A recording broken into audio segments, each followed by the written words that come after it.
Hi, everybody. I'm Brittany Lewis, a breaking news reporter here at Forbes. Joining me now is HarrisX founder and CEO, Dritan Nesho. Dritan, thank you so much for joining me. Thanks, Brittany. Great to be back with you. Last month, we talked about a Harvard Caps Harris poll, and it was good news for both Republicans and Donald Trump, bad news for Democrats. Right now, hot off the press, another poll. Do you have the same takeaways? What does that look like? Well, it's clear that voters are giving Trump a honeymoon period this time around. He slipped a little bit in his job approval rating. In February, the first month in office, he started off at 52% approval. Now he's at 49% approval, but he's still net positive. And I think that all of the data indicates that voters got what they wanted, and this is what they were expecting. Some of the decisions that Trump has made so far have started to sort of weaken a little bit his approval rating. In particular, on the economy, the trade tariffs, and then also not focusing as much on inflation, but focusing on other areas. But by and large, he's holding his rating, his net positive rating, and really it'll be interesting to see when it settles and how it settles. I think that there's still 40 more days in the first 100 days of the administration where Trump would really deliver on a specific promise. And by and large, what we see is his set of promises to the public are well received, overwhelmingly well received, net positive. So we're still in sort of that wait and see period of the honeymoon, and should have a clearer picture hopefully in the next 40 days or so. Still a wait and see, still a honeymoon. And we talked about that last month that voters are saying, hey, we'll have some patience. But when that patience runs out for things like the economy, I mean, that remains to be seen. But when you see someone's approval rating go down by 3 points in 1 month, is that normal? Is that unprecedented? What does that look like? Well, it's really the atmospherics in the poll that really point to potentially Trump running out of runway with the tariffs and all of the confusion that they are causing, or put differently, all of the disruption that they are causing. We asked another question in February, which we've tracked month over month, which is Trump doing better than expected, worse than expected, or as you expected? The number of people that say as expected, roughly 3 in 10 voters, it's the same. The number of people who said that he's doing worse than expected has gone up by 7 points from 35% in February to 42% in March. And then the number of people who said better than expected has dropped very slightly. I mean, it's not statistically important, but he's still at around 35% on better than expected. So when you net it all out, right, 42% are saying worse than expected. The rest are saying we're getting what we thought we would get, or better than what we would get. As that number starts climbing closer to 50%, then that's when flags would start going up for the Trump administration. He's not there yet. Governing, making decision does affect your job approval rating, but really the honeymoon period is as much an opportunity to move up as it is an opportunity to move down. And he's no Bill Clinton or no Ronald Reagan, where right off the gate, in the first 100 days, they gained in their job approval and moved up. The public is really very much in a wait and see position vis-a-vis Trump, and really part of the benefit that Trump is getting is that the Democrats have collapsed completely, right? So there's not like there is any opposition that anyone can anchor on or turn to when it comes to the governing of the country. What we are waiting and seeing is Tariff Day. He's described the Liberation Day, Tariff Day, where reciprocal tariffs go into effect as April 2nd. And as we know, since he really started his second term, he's been starting trade wars, pausing trade wars, threatening trade wars with allies and adversaries alike. What do people think about the tariffs now? And what do people think about even more tariffs come April 2nd? Well, voters tend to support uh, the equivalent tariffs, right? Imposing equivalent tariffs on countries that impose tariffs on us for exactly the same thing. So, for example, if you import a European car, by and large, the tariffs are in the low single digits, 2 to 3%, right? And when an American car goes to Europe, the tariffs are in the double digits, 10% or more, right? Voters agree that there should be equivalency, right? And if there's tariffs on one side, then we should be imposing equivalent tariffs. And this is a question that we asked in February. However, because of the disruptiveness of the tariffs, um, they are in a wait and see posture on tariffs. So they're really 50-50 split on whether they think tariffs are going to lead to meaningful concessions for Trump and the administration and the US economy or not. And what's controversial about the tariffs is that, for example, when it comes to Canada, 54% of Americans don't think that the Canadians are taking advantage of America and the US economy. Even with Mexico, where feelings are a little bit stronger, only 53% say that Mexico is taking advantage and 47% do not. It's really when it comes to China and when it comes to unbalanced tariffs that voters agree, yes, we should be taking action. So I think that Trump still has an opportunity to play his hand, but he's running out of runway when it comes to the tariffs, and he has to show something for the tariffs. And the strategy of we beat our friends, not our enemies up, is not really quite translating as well for voters as he thinks that it is. Maybe it's the posturing of it all and the optics of it all. Maybe it's something else, but it's not really clicking politically for him. So right now in tariffs, 50-50 split. Voters don't agree we should take a baton to our friends. They really think we should be doing it with competitors like China. And we really need to wait and see on how reciprocal tariff day plays out. So I'm excited for our conversation next month. But I've talked to a slew of economists about tariffs over the past couple of months, and every one of them has said to me, tariffs are not good for the economy. A tariff is a tax on the American consumer. I know that the economy continues to be a top issue facing voters. It's one of them in this poll. It's been that way since 2024, since the election, since the run up to that. How do voters think Trump is handling the economy in light of these tariffs?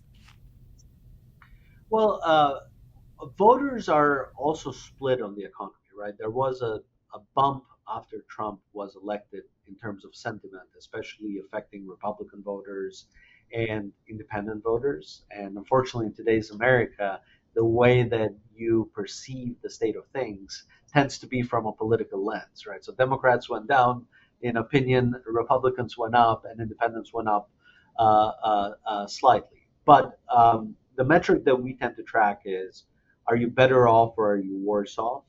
And we've seen an increase in those who are saying that they are better off. Um, Nevertheless, inflation remains the canary in the coal mine. It remains an issue that Trump needs to resolve as he is recalibrating the economy and realigning the economy. Voters are open to resetting how the economy works and the politics that go into the structure of the economy.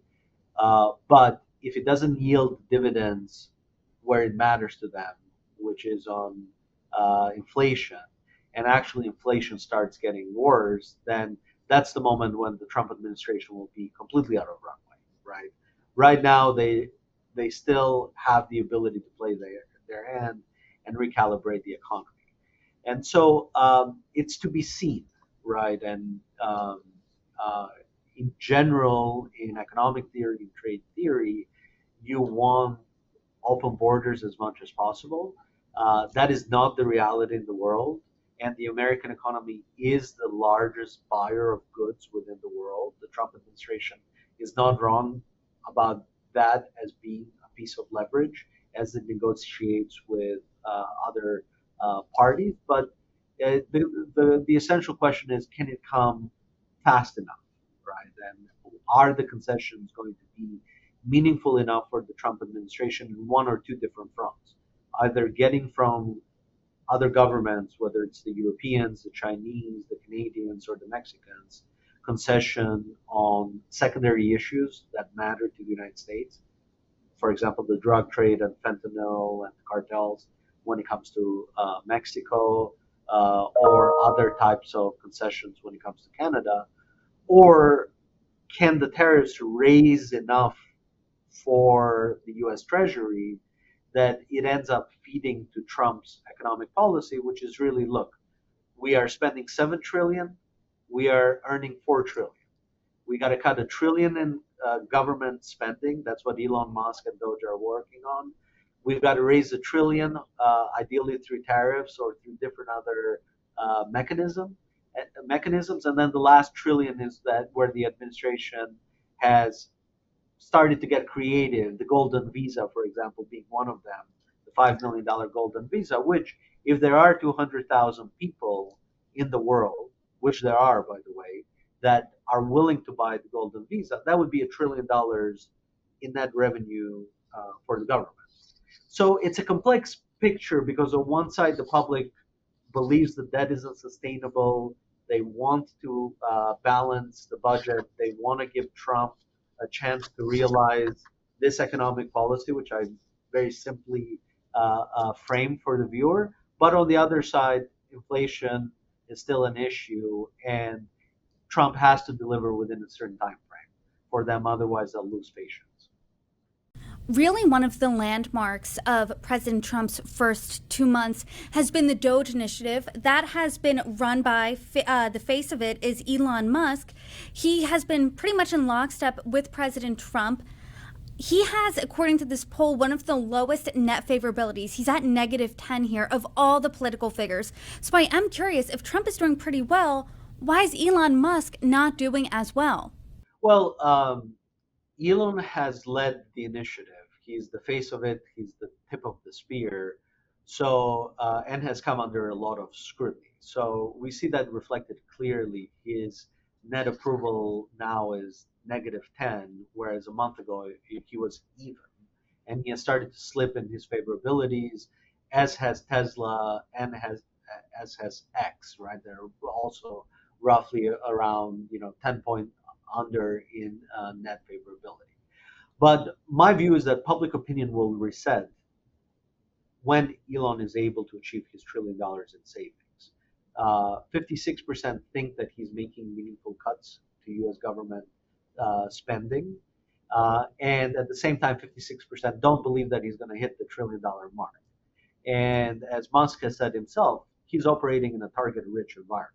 I mean, some of the issues that he has raised in terms of misspending within the U.S. government are egregious, right? It would not happen in any business that is not part of the public sector, but it's in the private sector.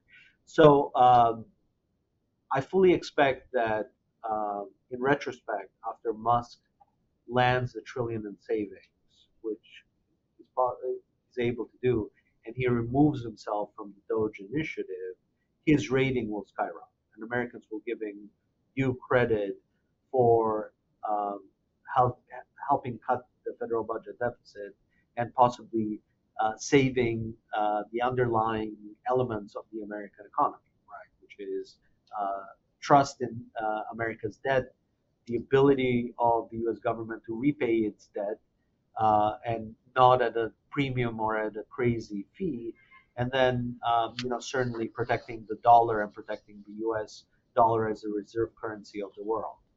So that we are in the fray right now, and he's making the sausage that he's making. It's not pretty, but the outcome will be a desirable outcome based on everything that we see in the polling. And I just want to be very clear for the viewers: the support for DOGE as an initiative is very strong. still. I mean, we're talking about on if you aggregate all the different questions, throughout 7 in 10 that really support this initiative, and about 6 in 10 believe Democrats should jump in on it as well and support it and help steer it in the right way. So there's widespread consensus that what Doge is doing is necessary and it's high time to get moving on these government cuts. That's really interesting because I've had plenty of conversations, as have many of people, about Doge. Some people say, hey, that's exactly what we need to weed out the waste, fraud, and abuse in our government. Other people say, I had a conversation with someone yesterday who compared it to doing surgery with an axe. So, talk to us a little bit more about those numbers. When you look at it by demo, who is supporting Doge? Because you're saying it has widespread support. Yeah, Doge has widespread support, including among Democrats, and voters in general want the Democratic Party to join the initiative rather than stall it. And so this is one of those issues where it's better to jujitsu the issue, right? If you're the Democrats, co-opt it and steer it in the right direction. There are areas where the Democrats should be recommending cuts rather than simply oppose it, because frankly, the public sees the problem, acknowledges the problem, and is giving both Trump and Musk the political goodwill to address the problem.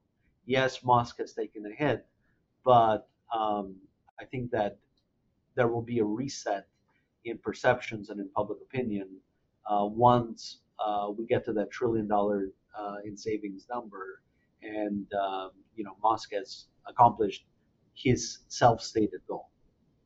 I want to now move on to stop talking about the GOP as much, start talking about Democrats, because when we spoke in February, was not good news for Democrats. Democrats have faced historic popularity problems. What do people think about the left now? Tell us about it. Sure, it's still not good news for the Democrats. I mean, the Democratic Party is in the wilderness right now, and it needs to find a path forward in two very concrete ways. One is who will be the standard bearers of the party going forward, because the public clearly doesn't think that that's AOC. Only about a third believe that AOC should be the standard bearer of the Democratic Party. And while she has a small majority of support within the Democrats, it's still a small majority of support. They're closer to being split than anything else. And then on the other side, on the issues and the positions that they have, the voters in general want the Democratic Party to temper its positions and be a lot more common sense and a lot more constructive with how it's engaging with both Trump and the Republicans. And when we look at the difference in approvals, Republicans are at 50% approval while they're governing, right? It's a little bit down than last month where they were at 55%, but they're still very high. Democrats, last month they were at 35%, an all-time low. This month they're at 36%. Again, statistically at an all-time low. Their Senate leader, Chuck Schumer, in our favorability table, has the second lowest favorability only after Vladimir Putin, and has the highest negative net favorability only after Vladimir Putin. Of course, it's the names that we tested, but I invite people to go to HarvardHarrisPoll.com and look at the data. This is not the type of data that you want to have as the leading opposition party. And further to that, a third of Democrats don't approve of the Democratic Party today, and close to three-fourths of independents. They're not going to win anything for a generation with these numbers. So the Democratic Party needs to recalibrate itself, and voters are waiting for that. Voters expect it. Voters want the Democratic Party to engage rather than stall and fight. And the data, no matter how you look at it, is raising alarms for Democrats and asking them to reorganize in a significant way. If you're essentially the highest elected leader in the Democratic Party and you're only polling above Vladimir Putin, I mean, that's not a place you want to be. And I think we saw this type of Democratic losing their footing, infighting last month during that CR fight, where the House was pretty much almost united in voting against the CR. Then Senate Minority Leader Chuck Schumer did the about face and voted for it, averting a government shutdown. Is that something that voters want to see? Do voters want to see Democrats not help Trump, but try to find bipartisanship, try to work with the Trump administration, work with Republicans? Or do Democrats want to see their leaders fight back a little bit more? So 55% or a little bit more actually agreed with Schumer voting for the continuing resolution and not shutting down the government. And while a very small majority of Democrats want to fight back, again, it's closer to the 50-50 mark than it is to an outright consensus that we should be fighting the Republicans. So yes, it's clear that voters, even amongst the ranks of Democrats, they want more common sense approaches, more bipartisanship, a coming together, and really a new consensus of the Democratic Party. In separate polling that we do, when we ask what are the Democrats focused on, uh, they're not focused on any of the key issues that the country cares about. In the eyes of voters themselves, voters believe that they are focused still on what could be categorized as quote unquote woke issues, right? More cultural issues of the center left or the far left than they are on the hard problems that are facing the country. And as long as this is the case, Trump and the Republicans have both a tactical and a strategic advantage heading into the midterms and beyond. So we still are. You and I had a conversation before the election, and I said that at that time it was Trump v. Trump and Harris v. Harris. Well, right now it's Trump v. Trump still, and the Democrats v. the Democrats. I think something really telling that you just said is it's Trump v. Trump and Democrats v. Democrats, because Trump is the standard bearer of the GOP. Democrats, they don't have one. Is there any indication of who that name is that will eventually emerge? There's no indication yet who that is.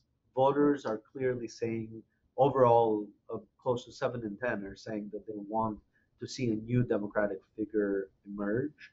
So if it is, it'll probably be a governor or someone from the middle to high ranks that is not a household name. And that is likely to reinvigorate the Democratic Party as long as that person really approaches it, the current issues of the day with bipartisanship, with common sense, in a constructive footing, not by stalling. And it makes sense, right? Most of the leadership of the Democratic Party is very old right now, right, with very few exceptions. Or the young leaders that exist tend to be very far to the left, right, like AOC. And so voters are not they're they're not in favor of either of those extremes. Let's put it that way. I now want to talk about a story that really rocked the headlines last week, and that is Signalgate. It's the first staff scandal of the second Trump term. And essentially, a journalist was added to a Signal group chat, which is a messaging app, with our nation's top security leaders to discuss an upcoming attack against the Houthis in Yemen. What do people think about this? Well, 54% said that it was a big deal, right? And Americans in general like to hold uh, their elected leaders or the administration accountable when there are issues that they consider uh, to have, a lot of negative impact or potential negative impact. I think that public opinion doesn't necessarily distinguish between the players. Is it Mike Waltz who's at fault, the national security advisor? Is it Pete Hegseth?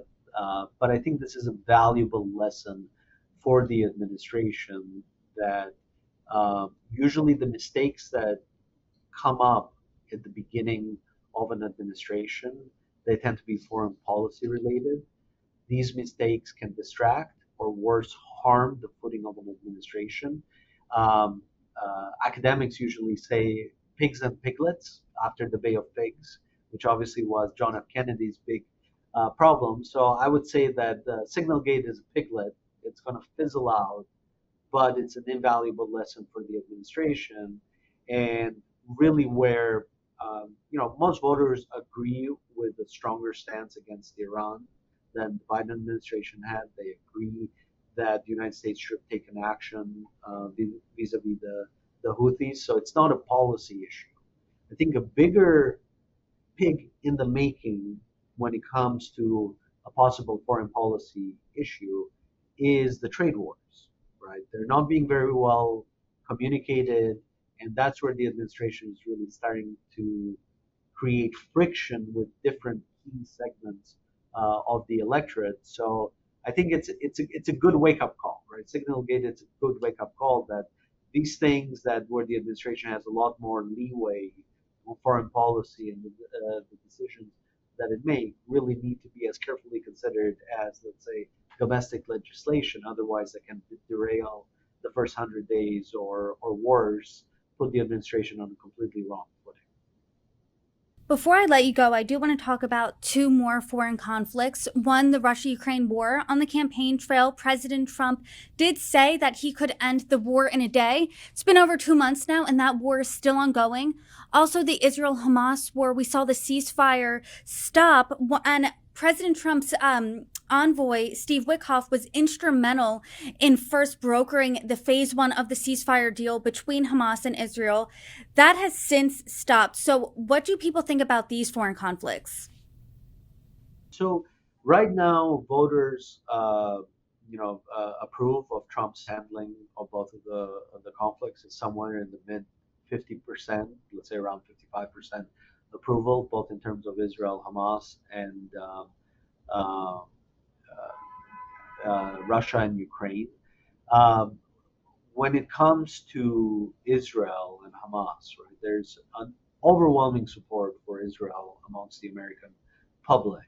And that is tied in large part to the fact that Hamas continues to hold hostages and the fact that Hamas is a terrorist organization.